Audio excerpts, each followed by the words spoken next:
劉備が呂布の引き渡しを拒んだか。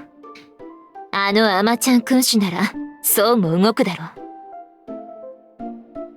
ええ、良い大義名分が手に入りました。これで大手を振って徐州に攻め込める。だけど、劉備さんもそのあたりには気がついているんじゃないでしょうか。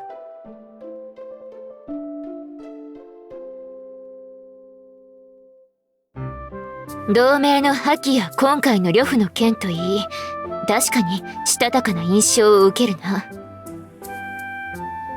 したたかでなければ戦乱の時代に勢力を伸ばすことはできないでしょう。可愛い顔して腹黒そうじゃからな。あれ？サイ様、劉備さんに会ったことありましたっけ？呂布の引き渡しを要求した時に少しな。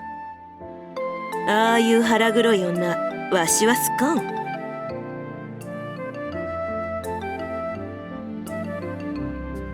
うん、やはり武人は潔さを信条とせんとな。いろんな意味で眼蓄ある言葉ですが、腹黒さとは言い換えれば基地に富み即決しない慎重さの表れ。手強い敵でしょう。そうだな。劉備のその後の動きは？可否城に兵糧を運び入れています。また帳簿も頻繁に行っていますね。戦いへの備えは十分か。我らの行動を読んでいるのでしょう。ここはあえてその推測に乗ってみるというのも手では。それもありか。カズト、どう思う？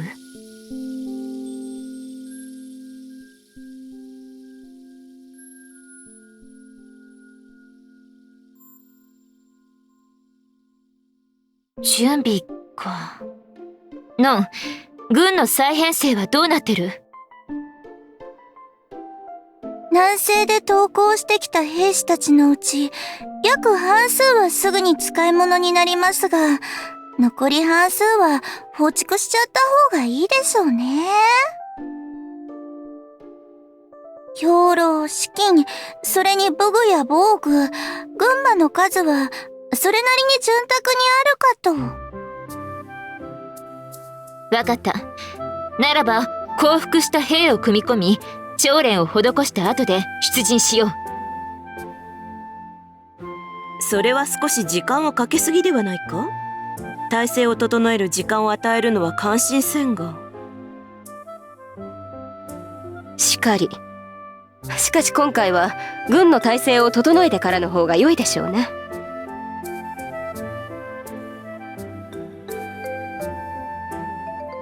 ああ、劉備の後は曹操が控えている。それを考えれば今のうちに準備を整えておいた方が得策。そうね。曹操に負けるわけにはいかないもの。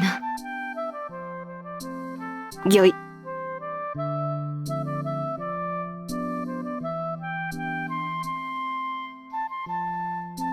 ええ、そうしましょ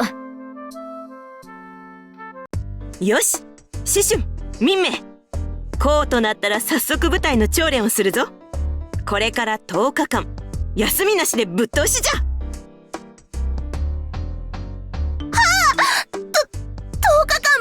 ですか？お付き合いいたしましょう。私も頑張りますけど。決まりじゃな。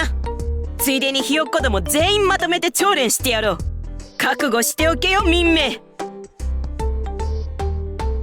名指しですか？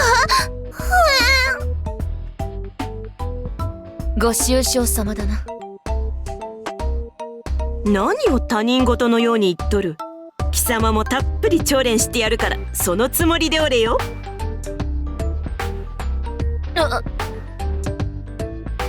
了解です。では、私たちは兵站の準備を整えましょう。アーシャちゃん、手伝ってね。